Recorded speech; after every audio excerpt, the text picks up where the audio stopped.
तीर्थानां नास्ति संख्या विलसति पुरतः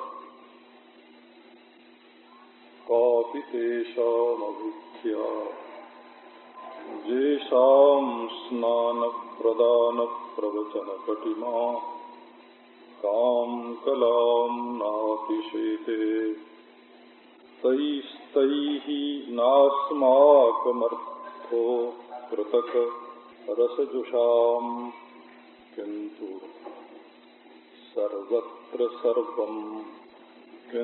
सर्वत्र सिद्धं श्रीपूर्णानन्दतीर्थं गुरुममृतमृतं सम्यगाराधयामः। ओम शांति शांति शांति। योग की बात समझने के लिए कभी कभी थोड़ी सी बाहर की चर्चा भी करना आवश्यक है। असल में योग दर्शन के अनुसार तत्व सत्य दो तरह का है।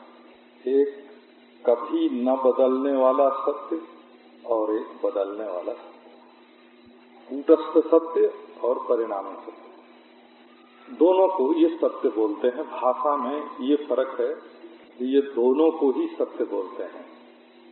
बदलने वाली चीजें भी सच्ची हैं और जो नहीं बदलता है वो आत्मा भी सच्चा है। अब पहली बात ये देखो कि तुम्हारा सुख कहाँ है। बदलने वाली चीज में तुम्हारा सुख है क्या? आप योग के अधिकारी तब तक नहीं हो सकते जब तक बदलने वाली चीजों में अपना सुख समझते रहेंगे। अब हम बिल्कुल वर्तमान सृष्टि की बात कर रहे हैं।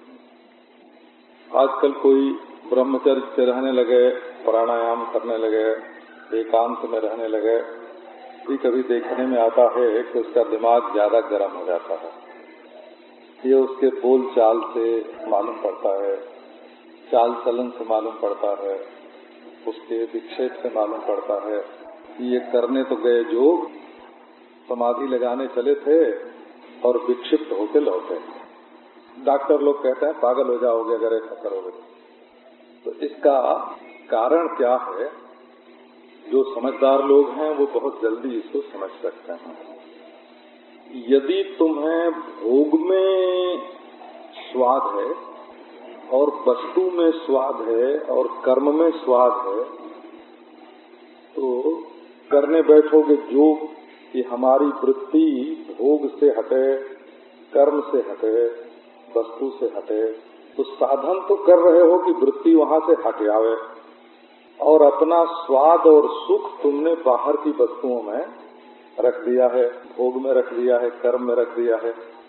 तो अब ये देखो एक संघर्ष की सृष्टि हो गई। इसी को तनाव बोलते हैं कि तुम समझते तो ये हो कि भोग में बड़ा स्वाद है, पैसे में बड़ा स्वाद है, कर्म में बड़ा स्वाद है, और फिर तुम अपने मन को वहां से खींचने की कोशिश करते हो।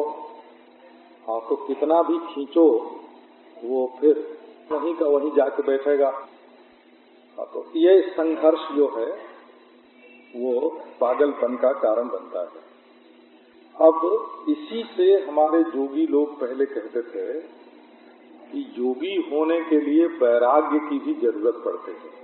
वैराग्य माने नंगे रहना नहीं, भूखे रहना नहीं, खड़ी निकाल के फेंक देना नहीं, कपड़े में आग लगाने का नाम वैराग्य नहीं है। वैराग्य माने जो हमारे मन में संसार के प्रति राग द्वेष भरा हुआ है कि हम दुश्मन को मार के सुखी होंगे और दोस्त से मिल के सुखी होंगे और भोग से सुखी होंगे और करके सुखी होंगे। अभी यहीं तक बात को रखते हैं, बात इससे ऊपर तक भी है। परंतु सुख को तो रखा है अलग और बुद्धि को रखना चाहते हैं अलग। हमारे जीवन में द्वंद्व क्या है कि सुख को तो रख दिया है अलग और बुद्धि को बैठाना चाहते हैं अलग। तो बुद्धि सुख को छोड़ करके अलग बैठ नहीं पाते हैं और वो दुविधा में, संशय में पड़ जाती है। आप इस बात को जरूर ध्यान देने का प्रयास करें इस बात। त्याग का नाम वैराग्य नहीं है, परंतु संसार में जो राग द्वेष की शिथिलता है, किसी से पक्की दुश्मनी नहीं है, किसी से पक्की दोस्ती नहीं है, बदल रहे हैं। एक नोट के अमुक नंबर के नोट से आप राग कर लो तो फिर आपका व्यापार तो नहीं बनेगा, वो नोट निकालोगे नहीं। वो तो एक नोट जाए 4 नोट ले आवे और फिर वो लौट के आवे कि ना आवे इसका कोई ख्याल नहीं है, दूसरे आ जाए, ऐसे व्यापार होता है ना। तो जब दुनिया में हम किसी चीज से राग कर बैठते हैं तो वो चीज जा करके दुख देती है, और जब किसी से द्वेष करते हैं तो आ करके दुख देती है। तो मन में से ये जो सुख की बात है ना कि बाहर से सुख दुख आता है, उधर से अपने मन में जब वैराग्य होता है तब मनुष्य ठीक ठीक अपने मन को शांत कर सकता है। तो जब अनधिकारी लोग योगाभ्यास करने के लिए आते हैं तो यही द्वंद्व, यही संघर्ष, यही तनाव उनको बहुत तकलीफ देता है, क्योंकि आप बुद्धि से बैठ आत्मा में और आपने सुख को बैठा दिया है बाहर। तो सुख को बाहर न बैठाना, इसका नाम वैराग्य है। तब आप माने, अब देखो, आपको प्रवृत्ति में स्वाद आता है कि निवृत्ति में स्वाद आता है? तो नहीं, हमको तो महाराज काम करने में खूब मजा आता है। तो आप निकम्मा बैठेंगे तो वो काम करने वाली जो योजनाएं हैं ना, वृत्तियां हैं, वो आपको शांति से कहाँ बैठने देंगे, विक्षेप आ जाएगा। आपको भोग में मजा आता है कि त्याग में मजा आता है? बोले मजा तो भोग में आता है महाराज, पर हमने सोचा है कि त्याग बहुत बढ़िया चीज है, इसलिए हम त्याग में बैठेंगे। तो प्रवृत्ति में स्वाद की, रस की स्थापना करके निवृत्ति में जब बैठते हैं, आप तौल लो अपने को कि आपको पकड़ने में सुख है कि छोड़ने में, प्रवृत्ति में सुख है कि निवृत्ति में, भोग में सुख है कि योग में। यही वैराग्य की आवश्यकता है। हो आप सुख कहीं छोड़ के कहीं बैठना चाहते हैं, तो जैसे कपड़ा और कुर्ता किनारे पर रख के जब स्नान करने के लिए गंगा जी में उतरते हैं ना, तो बार बार नहाते समय भी नजर जाती है कि किनारे पर हमारा कपड़ा पड़ा है कि नहीं पड़ा है। हम विश्वनाथ जी का दर्शन करने जाते थे तो जूता बाहर निकाल के जाते थे, बचपन की बात आपको सुनाते हैं। तो हम ऐसी जगह खड़े होते थे जहाँ से विश्वनाथ जी भी दिखे और जूता भी दिखे, है ना। तो अब कहीं मान लो उसी समय हम बोलने लगे कि त्वमेव माता च पिता त्वमेव, तो विश्वनाथ जी की ओर देखते तो त्वमेव माता च पिता त्वमेव, और जूते की ओर दो देखते तो त्वमेव बंधुश्च सखा त्वमेव हो जाता। असल में योग के लिए ये आवश्यक है कि आपका सुख दुख बाहर ना हो।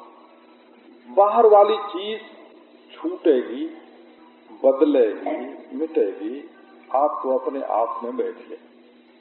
अच्छा, अब एक दूसरी चीज देखो, आप बुद्धि में सुख देखते हो कि अपने में सुख देखते हो? इसमें फर्क है। जो लोग बुद्धि वृत्ति में कि ऐसी वृत्ति बनी रहे तब हम सुखी रहेंगे, रामाकार वृत्ति बनी रहे, कृष्णाकार वृत्ति बनी रहे, शांताकार वृत्ति बनी रहे, ऐसी वृत्ति बनी रहेगी तब हम सुखी रहेंगे, तो वो वृत्ति भी प्राकृत है, वो भी तो प्रकृति का विकार है ना, वो भी स्थिर नहीं रहेगी, तो वो भी डामाडोल होगी। तो जैसे द्रव्य में सुख रख करके दुख रख करके हम सुखी दुखी होते रहते हैं, वैसे ही वृत्ति में भी सुख दुख रख करके हम सुखी दुखी होते रहेंगे। तो आपको अपनी बुद्धि में से भी सुख दुख हटाना पड़ेगा। इसी से योग पक्ष में जो अपने मन को अमुक में लगा के रखना, ऐसी जो समाधि है वो उत्तम कोटि की समाधि नहीं है। अच्छा, अब आप देखो कि पहले तो आपने सुख को और ज्ञान को अलग अलग किया। ज्ञान तो कहता है आत्मा में बैठना ठीक है, और सुख कहता है भोग में बैठना ठीक है। पहले तो वहाँ द्वंद्व पैदा किया था, और अब अपने स्वरूप में दृष्टा भाव में स्थित रहना ठीक है कि वृत्ति का लगा रहना ठीक है। तो अब भी आपने अपने को उठा के वृत्ति के साथ जोड़ दिया। वृत्ति तो एक चंचल वस्तु है, कभी बैठती है, कभी सोती है, कभी जागती है। उसके तो सोने का भी मजा लो। एक नाटक कर रही है तो वो मंच पर कभी तांडुपट्टा सो जाती है, तो कभी गाने लगती है, तो कभी नाचने लगती है, तो कभी खाने लगती है। वो तो रंगमंच पर एक नाटक कर रही है, तो आप उसकी हर नाटक का जब मजा लेंगे और नाटक न करे तब भी मजा लेंगे, तब आप योग पक्ष में आएंगे। तो वृत्ति विषय में और वृत्ति में सुख दुख की स्थापना से अपने को उठना पड़ता है। कौन है ऐसा दुनिया में आदमी जो हमेशा हमें मिलेगा? कौन है दुनिया में ऐसी चीज जो हमेशा हमें मिलेगी? तो पहले अब देखो, अब यहाँ सत्य और वृत्ति दोनों जुदा जुदा हो गई। वृत्ति बदल रही है और सत्य आत्मा नहीं बदल रहा है। तो इसमें क्या हुआ कि आपने भोग में और वस्तु में और व्यक्ति में सुख को तो नहीं रखा, पर वृत्ति में रखा कि वृत्ति टिके, और वृत्ति टिकती नहीं है। तो आपको ऐसी जगह जाना पड़ेगा जहाँ वृत्ति की परवाह न हो। वृत्ति भी एक विक्षेप है, और वहाँ से ये दृष्टा का जो स्वरूप में अवस्थान है, वो वृत्ति को ज्यों का त्यों छोड़कर अपने स्वरूप में अवस्थान है। तो जब हम वृत्ति को छोड़ देते हैं तो वृत्ति अपने आप ही मुर्दा होके लेट जाती है। वो तो जब समझती है कि ये देख रहे हैं, हमारे साथ मिल रहे हैं, हमारे साथ मजा ले रहे हैं, तब नखरे करती है। ये वृत्ति के नखरे हैं कि मैं तुमको छोड़ के उधर जा रही हूँ, कि मैं मायके जा रही हूँ, मैं दोस्त के घर जा रही हूँ, मैं बाजार जा रही हूँ। अगर वृत्ति डर जाए कि ये हमारे बिना रहने की इनको आदत पड़ जाएगी, तो आपको छोड़ करके कहीं नहीं जाएगी। वो बिल्कुल आपके हाथ में, आपके काबू में आ जाएगी। ये वृत्ति का स्वभाव है। अच्छा, अब देखो एक तीसरी बात आपको बताते हैं। असल में आप ही हैं, और ज्ञान भी आप ही हैं, और अपने प्यारे भी आप ही हैं। ये जो हम लोग दूसरे को प्यारा समझते हैं ना, वो जोश में ही समझते हैं हो, नहीं तो 2-3 बरस किसी से प्यार कर लो तो बासी पड़ जाता है। फिर तो समझौता करके रहना पड़ता है दुनिया में। ये दुनिया में रहने का तरीका समझौता है, प्रेम नहीं है।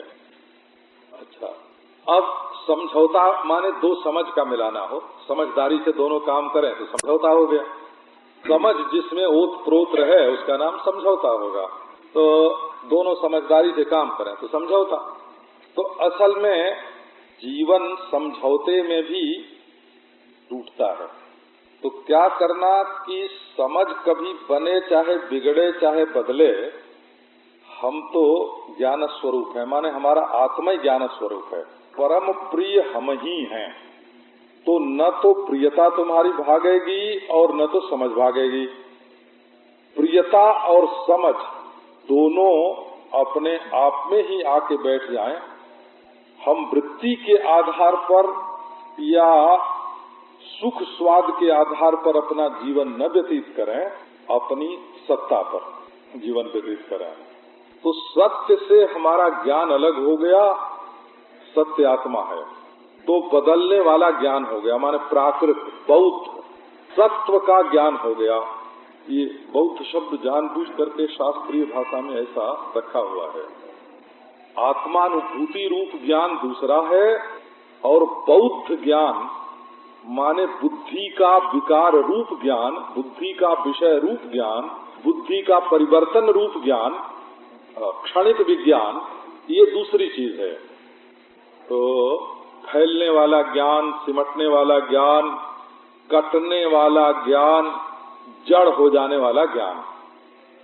चार्वाक मानते हैं कि ज्ञान अंत में जड़ हो जाता है, और जैन मानते हैं कि ज्ञान फैलता और सिमटता है, और बौद्ध मानते हैं कि ज्ञान कटता जाता है, टुकड़े टुकड़े टुकड़े, जैसे अमीबा के टुकड़े होते जाते हैं, जैसे केंचुए के टुकड़े टुकड़े होते जाते हैं, वैसे ज्ञान का टुकड़ा टुकड़ा होता जाता है। और जैसे रबड़ फैलता और सिमटता है, ऐसे आत्मा ज्ञान सिमटता है तो और फैलता है। हाथी के शरीर में हाथी के बराबर, चींटी के शरीर में चींटी के बराबर, और जड़ में से निकला है और जड़ में ही रहता है और जड़ में ही लीन होता है। ये चारबाग की स्थिति है ज्ञान के संबंध में। हमारे आस्तिकों का दर्शन ये है कि आत्मा और ज्ञान और सुख ये तीनों तीन चीज नहीं है, एक ही चीज है आत्मा। और न आत्मा की सत्ता बदलती है और न ज्ञान स्वरूप ज्ञान बदलता है और न आत्मा की परम प्रेमास्पदता बदलती है। इसलिए यदि आपको शांत होकर बैठना है तो आनंद को जुदा और ज्ञान को जुदा रख करके बैठना चाहेंगे तब भी लड़ाई होगी, और ज्ञान को जुदा और अपने को जुदा रख के बैठेंगे तब भी लड़ाई होगी। यही द्वंद्व है और योग इसी द्वंद्व को मिटाता है। तो वैराग्य जो है वो बाहर से सुख को खींच लेता है और अभ्यास जो है वो वृत्तिक ज्ञान को स्थिर कर देता है। और जब वृत्तिक ज्ञान स्थिर हो जाता है तो ज्ञान स्वरूप आत्मा, परम प्रेमास्पद आत्मा, कूटस्थ आत्मा, असंग आत्मा अपने स्वरूप में ज्यों का त्यों रहने लगती है। तो योग में दो सत्य मानने का अभिप्राय यही है कि एक परिणाम सत्य है और एक कूटस्थ सत्य है। परिणाम सत्य को वेदांती लोग मिथ्या बोलते हैं, अनिर्वचनीय बोलते हैं, और कूटस्थ सत्य को वे सत्य बोलते हैं। परंतु कूटस्थ सत्य को भी इकाई के रूप में स्वीकार नहीं करते वेदांती, अद्वितीय ब्रह्म के रूप में स्वीकार करते हैं। ये उनकी स्थिति है। अब आप देखो, अपने को तौलो कि क्या आप बाहर का सुख, स्वाद, भोग, राग पसंद करते हैं? तो आप भोग आइए, इसमें कुछ बुरा नहीं है। हम लोग बड़े बड़े उदात्त विचार के महात्माओं का सत्संग कर चुके हैं। एक महात्मा के पास हम गए, हमारी 16-17 बरस की उम्र थी। तो हमारी रहनी सहनी देख के लष्टम पष्टम, आप जानते हैं, कुर्ते का बटन खुला हुआ है, साबुन लगा हुआ नहीं है, ऐसे कैसे। तो महात्मा जी ने कहा कि देखो पंडित जी, यदि कुछ भोगने का मन हो तो छुट्टी है तुमको, जाके भोग लो। कुछ करने का मन हो तो कर लो, और यदि संसार से छूटने का मन हो तो जब हो उस दिन आना, और हम चुटकी बजाएंगे और संसार छूट जाएगा। संसार लगा होता तो छुड़ाने में तकलीफ होती। ये तो असंग आत्मा के साथ लगा ही नहीं है, ये तो एक झूठी चीज है। असली सांप होता तो मारने में डर होता कि निशाना ठीक नहीं बैठेगा तो काट लेगा, और जब रस्सी का सांप है तो उसके भय से मुक्त करने में क्या लगता है। ये आपको इसलिए सुनाया कि वैराग्य का संबंध है इस बात से कि हमारा सुख भोग में, वस्तु में, व्यक्ति में, क्रिया में, वृत्ति में हमारा सुख कहीं जाके न बैठ जाए। वृत्ति में बैठाने का अर्थ है कि ध्यान जन्य सुख में भी हम अपने सुख को ध्यानस्थ आकार में भी न बैठावें, नहीं तो जब वो आकार नहीं रहेगा तब रोना पड़ेगा। सुषुप्ति में तुम्हारे साथ कौन रहता है? तत्र माता अमाता भवती, पिता अपिता भवती, देवा अदेवा भवन्ति, वेदा अवेदा भवन्ति। वहाँ माता माता नहीं रहती, पिता पिता नहीं रहता, वहाँ देवता देवता नहीं रहते, वहाँ वेद वेद नहीं रहते। तो अब आपको समाधि यदि लगाना है तो अपने सुख स्वाद को तौल लीजिए। वैराग्य आपके बहिष्ठ सुख स्वाद को शिथिल कर देता है, और अभ्यास आपको अपनी जगह पर, अभ्यास किसको बैठाता है? आपको बैठाता है कि नहीं? अभ्यास जहाँ होता है उसको बैठाता है। अभ्यास के साक्षी को नहीं बैठाता। वृत्तियों के द्वारा होने वाला अभ्यास वृत्तियों को बैठाता है। उनके बैठने से होता क्या है कि हमें अपनी महिमा का साक्षात्कार हो जाता है कि इनके बैठने पर भी हमारे ज्ञान का लोप नहीं हुआ है, इनके बैठने पर भी हमारी सत्ता का लोप नहीं हुआ है। वृत्तियां दफना दी गई। समाधि लगाना माने क्या हो? मनोवृत्तियों को दफनाना। और कार्य में कभी दफनाई नहीं जा सकती। जब दफनाई जाएंगी, जब अपने कारण में दफनाई जाएंगे। ये आपका शरीर किसी के शरीर में दफनाया जा सकता है? कहा हम अपने शरीर को किसी के शरीर में दफना दें? का नहीं हो सकता। तब कहाँ दफनाया जाएगा? तो माटी में दफनाया जाएगा। तो इसी प्रकार जिस माटी में वृत्तियां पैदा होती हैं, उस माटी में वृत्तियों को दफनाना होता है। उसी को समाधि बोलते हैं।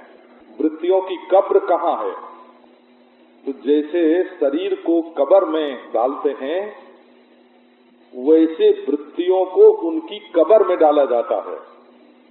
और ये जो अभ्यास है, तो सत्ता और ज्ञान की पृथकता को मिटाता है अभ्यास, और ज्ञान और आनंद की पृथकता को मिटाता है वैराग्य।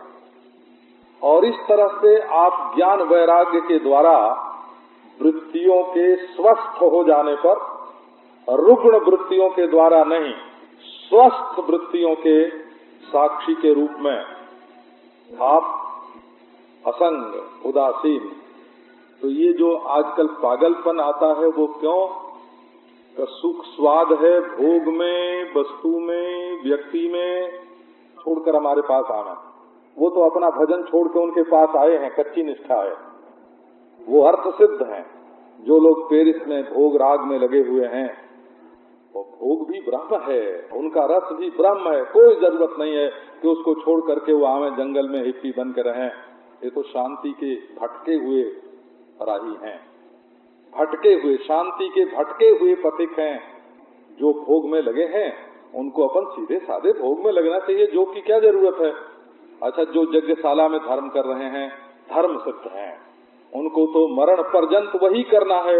उनको भोग में जाने की जरूरत नहीं, अर्थ में जाने की जरूरत नहीं, मोक्ष की उनको कोई आकांक्षा ही नहीं।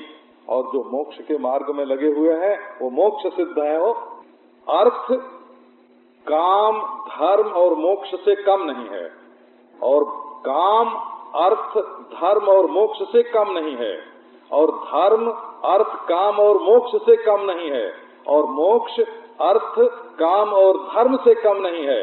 एक ही वस्तु है जो चतुर्था विवर्तित होकर के दिखाई पड़ रही है। ये चार पने का जो विवर्त है, इसका अधिष्ठान, इसका स्वयं प्रकाश, प्रकाशक बिल्कुल एक है। इसलिए कोई सेठ भजन नहीं करता है तो हमको उसकी कोई परवाह नहीं है। कोई भोग में लगा हुआ पुरुष जोग नहीं करता है तो हमको उसकी कोई परवाह नहीं है। कोई धर्मात्मा पंडित यदि यहाँ मूत्र फल भोग विराग नहीं करता है तो इसकी कोई जरूरत नहीं है। हाँ, जब तुम्हारे मन में वैराग्य हो, भोग से, अर्थ से, धर्म से, यहाँ तक कि किसी देवता की उपासना करके मोक्ष प्राप्त करेंगे, उस देवता से समाधि लगा के मोक्ष प्राप्त करेंगे, उस समाधि से जब वैराग्य होए तब आओ। मोक्ष के अंतःकरण से तो वैराग्य नहीं है, मोक्ष मार्ग में क्या चलोगे? तो कहने का अभिप्राय है कि एक सद्ब्रह्म है हमारी दृष्टि में। भोगी पतित नहीं है, धनी पतित नहीं है, धर्मात्मा पतित नहीं है, जोगी पतित नहीं है। ये सब परब्रह्म परमात्मा का हमारा स्वरूप है। आप जहाँ हैं वहाँ अपनी निष्ठा में बहुत बढ़िया हैं। हम कोई गड़बड़ी आपके जीवन में पैदा नहीं करना चाहते हैं, परंतु अगर आपने अपने जीवन में गड़बड़ी पैदा कर ली है तो जैसे डॉक्टर के पास जाते हैं ना, वैसे हमारे पास आइए। यदि आपने ज्यादा खा के अपच पैदा कर लिया है तो आयुर्वेदिक गोली लीजिए, आपका पेट ठीक होगा। है? पेट में कब्ज है तो जुलाब लीजिए, निकल जाएगा। जुलाब की गोली लीजिए। तो आपके मन में कोई गड़बड़ी है तो ये मन में जो आपके शोक है, मोह है, इसकी दवा है। और दवा वो नहीं, पेटेंट दवा नहीं होती है इसके लिए। एक ये भी है कि आयुर्वेद में या एलोपैथी में या होम्योपैथी में बायोकेमिक में तो कुछ गिनी हुई दवाएं हैं, पेटेंट दवाएं हैं, इस रोग में ये दो, इस रोग में ये दो। यहाँ तो ये है कि दवा की मुख्यता नहीं है, अधिकारी, चेतन अधिकारी की मुख्यता है। वो मनुष्य किस योग्य है कि उसकी योग्यता के अनुसार उसके मन की चिकित्सा की जाए। इसी मानसिक चिकित्सा का नाम योग है और वो अधिकारी के अनुसार होती है। सब लोग प्राणायाम ही करें ये आवश्यक नहीं है, सब लोग आसन ही करें ये आवश्यक नहीं है, सब प्रत्याहार ही करें ये आवश्यक नहीं है, सब साकार का आलम्बन ही ले आवश्यक नहीं है, सब मंत्र जप ही करें ये आवश्यक नहीं है, और सब वृत्तियों को समेटें यही आवश्यक नहीं है। जिसके लिए जो जरूरी है उसके लिए वैसा साधन होता है। दवा द्रव्य गुण के अनुसार होती है और साधना मनुष्य गुण के अनुसार होती है। भला वो क्रिया गुण के अनुसार नहीं होती है। तो वो द्रव्य गुण क्रिया गुण उसमें नहीं है, उसमें तो अधिकारी का जो गुण है उसके अनुसार। तमस की चिकित्सा दूसरी है, रजस की चिकित्सा दूसरी है, सत्व की चिकित्सा दूसरी है। तो वो चिकित्सा उसकी अलग अलग होती है। इसी चिकित्सा शास्त्र का नाम योग है। इसको चिकित्सा शास्त्र ही बोलते हैं हो। तो इसके भी 4 व्यूह होते हैं। जैसे चिकित्सा शास्त्र के 4 व्यूह हैं, वैसे योग शास्त्र के भी 4 दुख हैं। तो दुख क्या है, दुख के निवारण का उपाय क्या है, ये सब विचार किया जाता है। दुख का कारण क्या है, स्वस्थता क्या है, इन सब बातों का विचार योग शास्त्र में होता है। अभी आपको कल सुना रहा था, बड़ी आसान बात है। आप सचमुच अपने मन को ध्यानस्थ करना चाहते हैं, ये संप्रज्ञात समाधि माने ध्यानस्थ, ये ध्यान की ही उच्च कक्षा है। तो स्थूल विषय की प्रधानता से, सूक्ष्म विषय की प्रधानता से, करणों की प्रधानता से और ग्रहिता जो पुरुष है तो उसकी प्रधानता से। तो ये देखो आप, ये 4 प्रकार का संप्रज्ञात योग हो गया ना। स्थूल विषय की प्रधानता, सूक्ष्म विषय की प्रधानता और करणों के निर्मलता की प्रधानता, और जो ग्रहण करने वाला पुरुष है उसकी प्रधानता। तो समाधि लगाना कुछ मुश्किल नहीं है। बोले महाराज बहुत मुश्किल। कल आपको सुनाया था कि आपको कभी अच्छा सपना आया है कि नहीं, यही सुना रहा था। स्वप्न निद्रा ज्ञानालंबनम वा, कोई चित्तम तो पहले है ही है, वीतराग विषयम वा चित्तम। तो पहली बात तो ये सुनाई कि आपने कभी कोई महात्मा देखा है तो उसका मन कैसा रहता है, ये आपने कभी सोचा है कि महात्मा का मन कैसा होता है। उड़िया बाबा जी एक श्लोक सुनाया करते थे, प्रलयस्यापि हुंकारैः चलाचल विचालनैः विक्षोभम नैति जस्यान्तः स महात्मेति कथ्यते। प्रलय की घोर गर्जना हो रही है और चराचर जगत विचलित हो रहा है, और महात्मा वो है जिसके चित्त में कोई क्षोभ नहीं है, क्षोभ रहित चित्त। आप महात्मा की सकल सूरत का ध्यान मत करो, गोरे की काले, बुढ़े की जवान। अब जवान होगा तो ध्यान जल्दी लग जाएगा भाई, इसलिए हम लोग उस पक्ष में नहीं हैं। तो हमारे आश्रम में एक सज्जन, और उस समय एफए में पढ़ते थे, तो एक जवान साधु को उन्होंने गुरु बनाया। फिर दोनों में हुई लड़ाई हुई तो पंचायत आई हमारे पास, और हमने कहा भाई इतने बड़े बड़े महात्मा यहाँ रहते हैं, तुमने इस छोकरे को गुरु क्यों बनाया? वहाँ तो राज के स्वरूपों को भी गुरु बना लेते हैं। फिर हो गई लड़ाई। तो उन्होंने कहा कि महाराज हमने सोचा कि ये जवान हैं, देखने में सुंदर हैं और बहुत दिन तक जिएंगे, तो हम लोग साथ साथ रहेंगे। अब लड़ाई हो गई तो छूट गए बेचारे, है ना। तो ऐसे नहीं होता, महात्मा का चित्त ऐसा नहीं होता। मिश्रा जी से एक सज्जन ने पूछा कि किसी महात्मा का नाम बताओ, हम जाए उनका सत्संग करना। तो उन्होंने एक अच्छे महात्मा का नाम बता दिया, सचमुच बहुत अच्छे हैं। तो सज्जन गए तो देखा उनका काला काला मुंह और बाल बीरल और क्या नाम है, दांत टूटे हुए, मुंह पिचका हुआ, रंग काला। तो देख के लौट आए। मिश्रा जी ने पूछा क्या सत्संग किया? बोले कि उनको तो देखते ही हमारे मुंह का जायका बिगड़ गया। लो, तो जायका मुंह का बनाने के लिए सत्संग में नहीं जाना। महात्मा का मन कैसा होता है, कितना अक्षुब्ध, कितना सहिष्णु, कितना शांत। अंत शीतलतायाम तू जातायाम शीतलं जगत। यदि भीतर शीतलता का उदय हो गया तो सारी दुनिया शीतल हो जाती है। महात्मा वो है जिसका दिल हमेशा ठंडा रहता है। निंदा चास्य हृदयम नोपहन्यात्। महात्मा वो है जिसके दिल पर अपनी निंदा की चोट नहीं लगती। निंदा चास्य हृदयम नोपहन्यात्, ये महात्मा का चित्त है। तो अपने मन को ये सोच के कि महात्मा के चित्त में क्षोभ नहीं है, महात्मा के चित्त में समता है, महात्मा के चित्त में शांति है, महात्मा के चित्त में शीतलता है। आप इसको सोच सोच के अपने मन में भरें तो क्या होगा, आपका मन भी वैसा चिंतन करते करते वैसा हो जाएगा। तो बोले ऐसा महात्मा तो हमने कोई देखा नहीं। तो नहीं देखा, देखने की कोई जरूरत नहीं है, ये तो किस्मत की बात है। तुम्हारा विश्वास ही नहीं हुआ किसी पर। अच्छा पहले तो हुए हैं ना, पहले हुए हैं, उनका ध्यान कर लो। और अगर पहले नहीं हुए हैं ऐसा भी मानना है तो विकास हो रहा है, अगली पीढ़ी में कोई ऐसे चित्त वाला होगा, उसी का ध्यान कर लो, क्या हर्ज है। तुम हो जाओगे वैसे, अगर वैसे मन का ध्यान करोगे तो तुम वैसे हो जाओ। कोई है कि नहीं है, कोई था कि नहीं था, कोई होगा कि नहीं होगा, इससे क्या मतलब है। तुम अगर ऐसे महात्मा के चित्त का चिंतन करोगे तो तुम्हारा चित्त शांत, शीतल, अक्षुब्ध, निर्वासन हो जाएगा और तुमको समाधि लग जाएगी। अच्छा, अब दूसरी बात ये थी कि एक दिन महाराज सपना टूटा। क्या टूटा? ये बहुत सुंदर विशाल जंगल है और उसमें एक शंकर जी की मूर्ति है और उस पर हम जल चढ़ा रहे थे और मन को बड़ी प्रसन्नता प्राप्त हो रही थी। इसका फर्क आपको मालूम होगा। सिनेमा देखते हैं तो आपका मन कैसा होता है।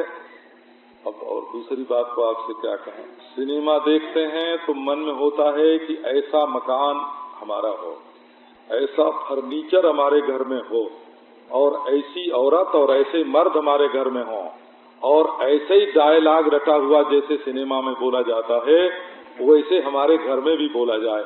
तो आपका घर कभी सिनेमा घर नहीं हो सकता और आप कभी सुखी नहीं हो सकते। वहां से आप एक वासना लेकर के आवेंगे और उस वासना की पूर्ति न होने पर आपको बड़ी भारी तकलीफ होगी, क्योंकि घर को सिनेमा बना लेना बहुत मुश्किल काम है। तो आपको सुखी होने का एक लोटा पानी हो। हम लोग चक्कर में नहाते थे, पुष्करणी में, पोखरे में नहाते, और वहां से एक लोटा पानी उठाया, उसी पोखरे का पानी नहाने लगे न पेट करी, और किनारे पर शंकर जी की पिंडी रखी थी, ला के हर हर महादेव करके चढ़ाते और मन में एक ऐसी प्रसन्नता आती। तो मान लो सपने में ऐसा हुआ, मन प्रसन्न हुआ, तो कैसी प्रसन्नता हुई थी आपने? जैसी शिव मूर्ति आपने देखी, जैसा जल चढ़ाया सपने में, जैसी निर्मलता आपके मन में आई, उस निर्मलता का आप ध्यान कीजिए। निर्मल मन का ध्यान कीजिए। मन में दोस्त नहीं, दुश्मन नहीं, वासना नहीं, राग द्वेष नहीं, भय नहीं, शोक नहीं। ऐसा मन जिसमें भय नहीं, दोस्त नहीं, दुश्मन नहीं, राग नहीं, द्वेष नहीं, वासना नहीं, कर्तापन नहीं, भोक्तापन नहीं।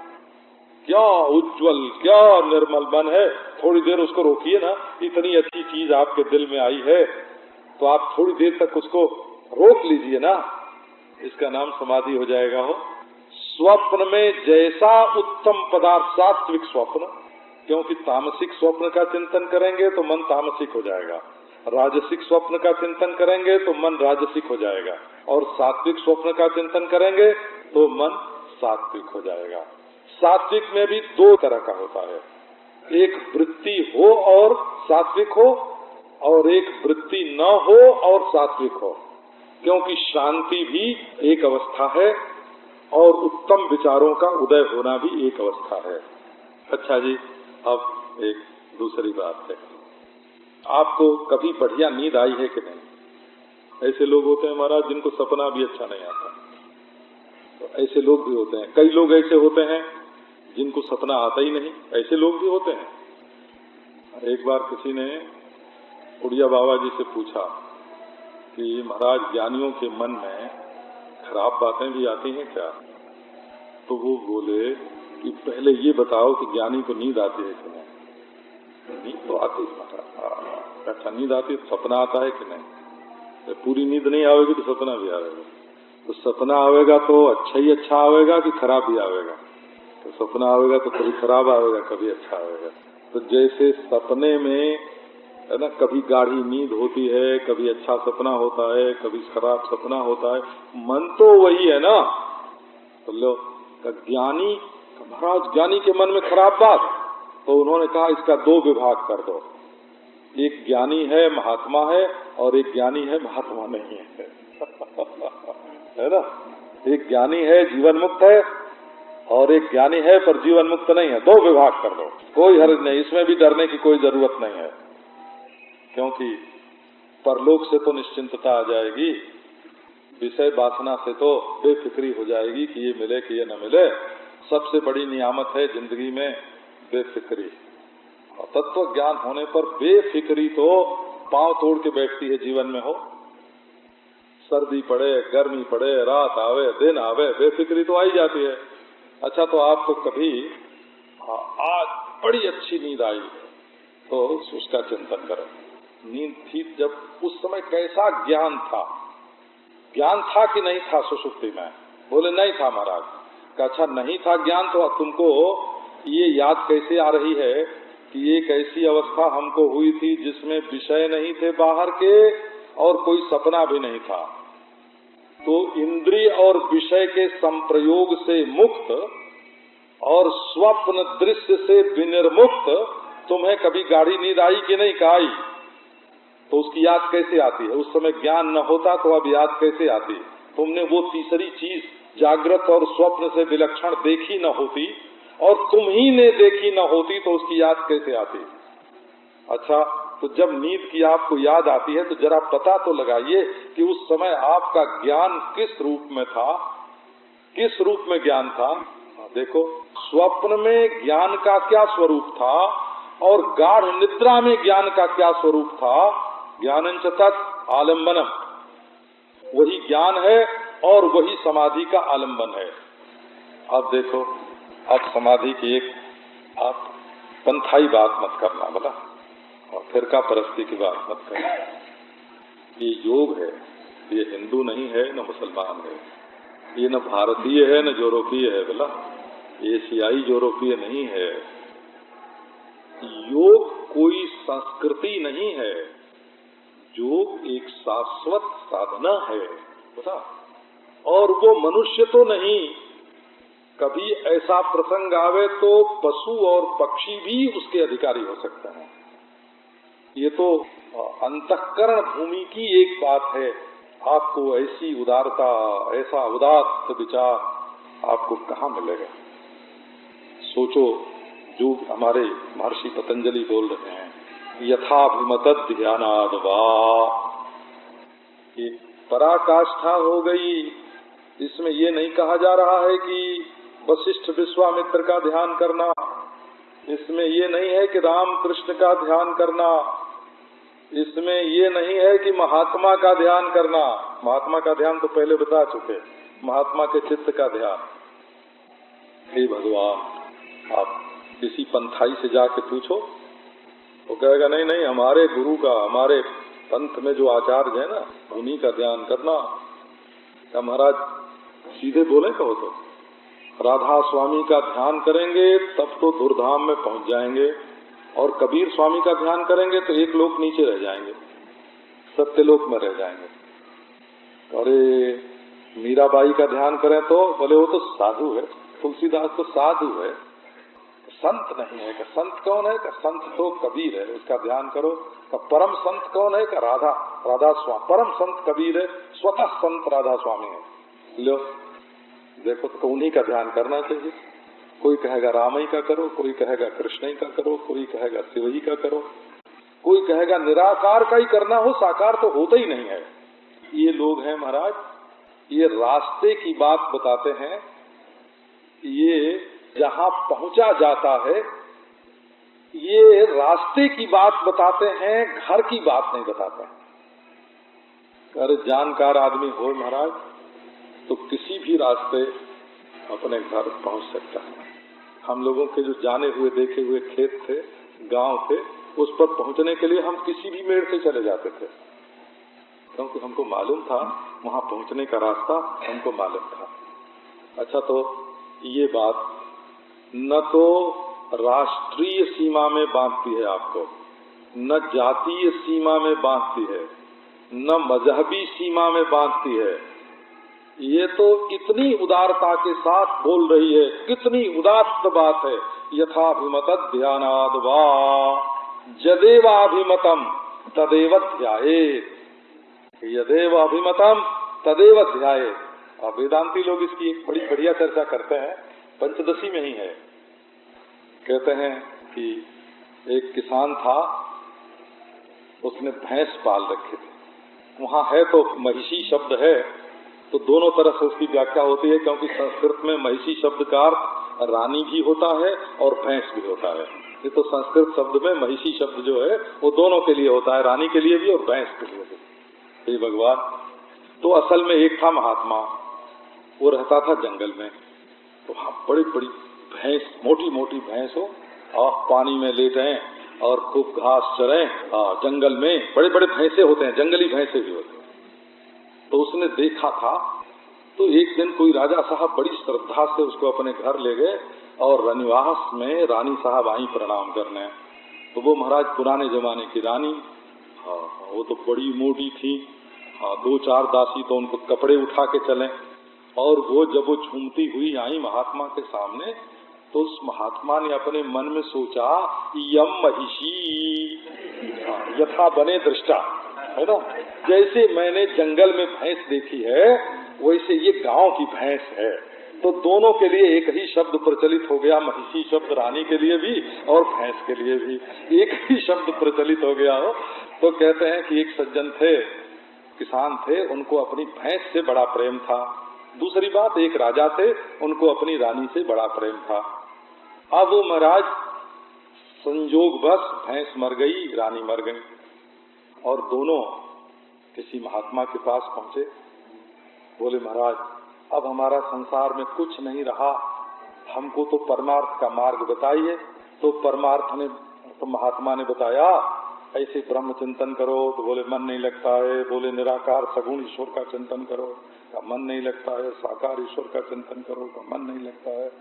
तो बोले कि आखिर बाबा तुम्हारा मन कहीं लगता भी है? बोले हाँ महाराज लगता है।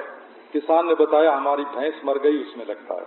राजा ने बताया हमारी रानी मर गई, उसमें लगता है। तो बोले कि अच्छा, तुम रानी का ध्यान करो, तुम भैंस का ध्यान करो।